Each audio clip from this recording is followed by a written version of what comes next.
1947 में $1 3.31 का था। 1960 में ये डॉलर $4.76 का था। 1980 में $9.99 का था। फिर रूस और अफगान वार शुरू हुई।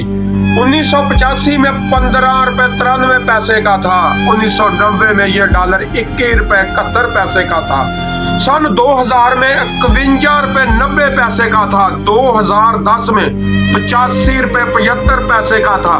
फिर नया पाकिस्तान शुरू हुआ। जिस दिन इमरान खान ने इक़्तिदार संभाला उस दिन डॉलर $125 का था। फिर 2022 9 अप्रैल की रात को इमरान खान को निकाला गया। उस दिन डॉलर $178 का था। फिर 13 पार्टियों का इत्तेहाद आया, अचानक डॉलर गायब होना शुरू हो गया। आज 13 जमातों के सदके ये डॉलर $300 का भी नहीं मिल रहा, जिसे यकीन नहीं कल मार्केट में चेक कर ले।